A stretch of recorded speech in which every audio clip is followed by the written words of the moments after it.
Hello, good people of YouTube. Mountbatten here. And today we're going to be discussing the upcoming Tier 10 reward ship, premium ship, whatever you want to call it. Yashima or Shikikazi or whatever the heck it's called now. Basically the A150 as far as I'm concerned. Is it actually the A150? No, but it's pretty much what the A150 concept is, and that is a Yami with 6 20-inch guns instead of 9 18.1-inch guns.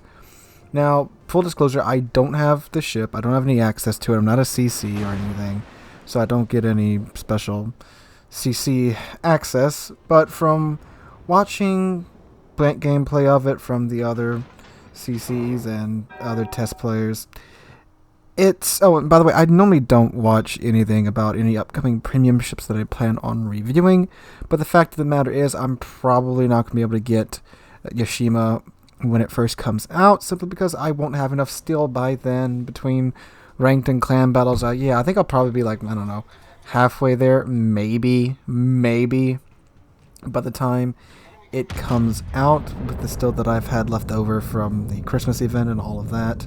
So I might have it by then. I probably won't in all reality, but we'll see. So just from watching gameplay of it and seeing how it performs in battle, it really seems kind of underwhelming. And some people said this when it came out. Well, when it was announced, it's just not going to be better than Yami. Sure, it has 20-inch guns, but what's the point when, they're still held down by tier 10 standards?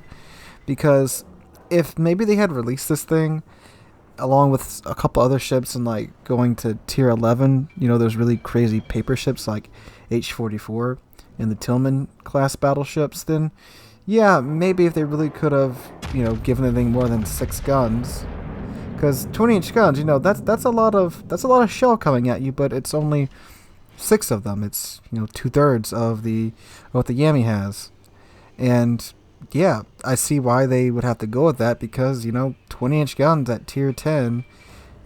This ship can see ships like Bismarck that I've seen footage of it absolutely dunking on Bismarck and other German battleships because of their armor.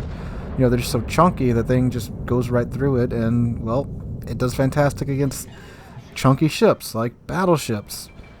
I mean, against other cruisers, the thing's just going to be, Overpin City. I mean, Yami's Overpin City. I know people don't really show that off too much on YouTube. They love showing off those 300, 400,000 damage games in Yami.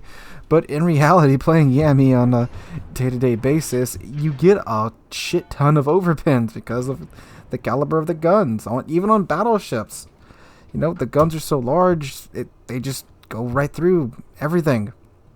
Yeah, when you hit something that's armored like the Citadel, it's fantastic.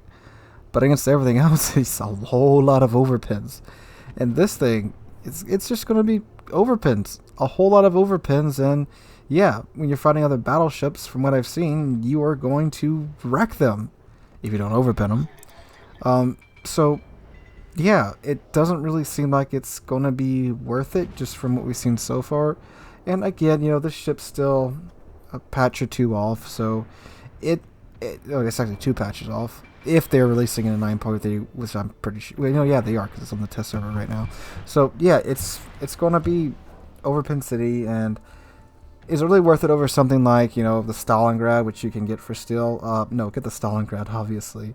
But for people like me and other people that just collectors, also known as whales, is it something cool to get? Sure. Is it that much better than Yami? No. I mean, again, it's probably better. It is better against battleships than Yami, because that's what it's really, really, really good at. But everything else, it's just going to whiff it so much. And it doesn't have any more accuracy than Yami, at least as of now, as of me recording this. Will they switch it up? Maybe. And once you cross the 460mm threshold, you can already overmatch the bow of everything, so yeah, sure, maybe if it had 9 20-inch guns, that would be freaking crazy. And that's what I was talking about earlier when I said, if they had made a tier 11, since they're doing a lot of paper ships now, and, that's understandable. Not every country around the world produced a ton of ships that you can make into a game, like World of Tanks.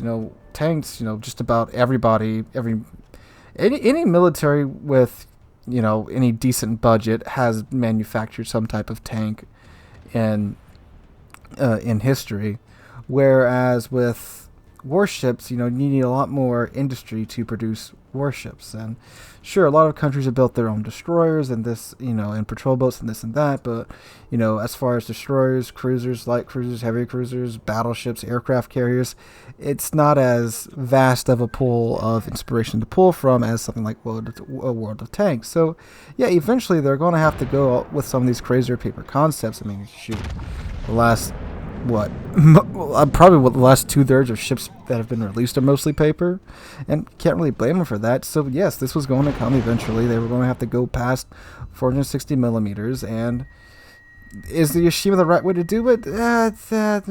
Maybe, but I mean, really, I really think they should have done it properly and just made a bunch of tier 11 ships. H-44, A-150, Tillman.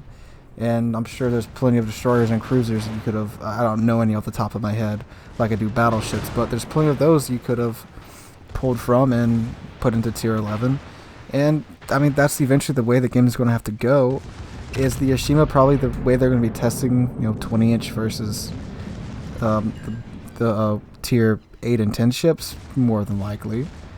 But, is it really going to be worth all that still? No, not from what I've seen. Is it a cool ship? Yes. Yeah. It's pretty cool, not gonna lie. I mean, because still, 20-inch guns. That's big old guns. Biggest guns in the game now, once it gets fully released. And its secondaries are pretty good, too. Although they did dial the range down from the 10.6 kilometers that you can get all of the, the Yami, too. But, any tier 10, you can stretch them out that far, except for the Curve First, you can stretch hers out to the full 11.6 kilometers. But, will I put a secondary build on it? I mean, you guys know me, I probably will. Funnily enough, in the video you're watching now, I do have a secondary build on the Yami. This is my same commander build that I was using for the boss battle event that we did a couple weeks ago. I just forgot to respec Yamamoto. So yeah, I'm running secondary Yamamoto in this clip. And I think right about now in the recording, or shortly before this or shortly after this, I realized my goof up. So yeah, and enjoy that.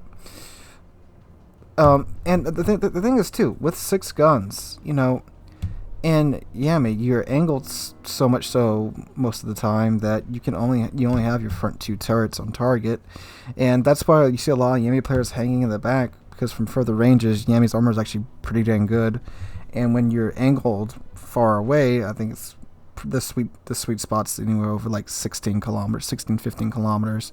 Your side armor can bounce almost anything but Yami shells or Kremlin or now Yashima. But when you get into those closer engagements, where most of tier 10 games usually move that close from about the 12-minute mark on, and if you want to get in close, you can only show your bow, at which point in the Yami you still have 6 guns, but in the Yashima you're only going to have 4 guns. They're 4 20-inch guns, but they're only 4 guns, and again, there's no special dispersion or special accuracy boost to it as of now, so if you don't know, Imperial Japanese dispersion is kind of wonky from mid to closer ranges. From longer ranges, it's pretty good, but from mid-range in, it's pretty dang wonky. So I can't imagine having to deal with that with only 4 guns. But overall, is it a ship that's going to be worth it? No, which is why I really thought they were going to release this for either Cole or like Research Bureau. Steel, I don't know, because you gotta work your butt off to get this much steel. The other ships they offer for steel, Stalingrad. I just had the name on my head and it just disappeared. Oh, Stalingrad, Burgundy. Those are really good ships. And this, it'll probably be decent. Don't get me wrong. And Yami players will love to play the thing because it's going to play like Yami, but you'll have a slightly bigger guns, and you don't actually have any more damage than the Yami because, you know, you're missing 3 guns. So, you know, 3 more 18-inch shells make up for having 6 20-inch guns. So, yeah. But, you know, it's going to be a cool ship. Probably not one that's really worth the grind all that much. And again, I really wish they had released it for free XP, coal, or research bureau. Just some way that people could have access to it without having to go through the insane grind for all the steel. So I'm actually predicting this ship probably won't be all that popular when it gets released. You know, Stalingrad or Begonia is the much better choice to go with your hard-on steel rather than Yashima or almost any other steel ship. From what I've seen as of now with the ship and it not being released just yet. But that's what I think of the Yashima right now. Again, I haven't played it, but just from the footage that I've seen and the videos I've watched on it, it really doesn't look worth it. So, I mean, if you want it, go for it. You know, I'm saving up for it because I want it and I'm a battleship player. That's why I want it. I want big guns. I like big guns. But, you know, in all reality, it's not going to be better than Yami. So, go ahead, grind out your Yami, enjoy the 18-inch guns, and hope you guys are enjoying your Friday. Oh, also the stream tonight is being moved to tomorrow night, so the Friday night live stream is now the Saturday night live stream. We got some family stuff going on. But anyway, guys, hope you enjoyed the video. If you did, drop a like, leave a comment, and subscribe. We are on our way to 10,000 subscribers, and we have recently flown past 8,400, and we're on our way to 8,500 now, and I cannot thank you guys enough for that. Again, guys, hope you're having a wonderful Friday, and hope to catch all of you guys in the next one.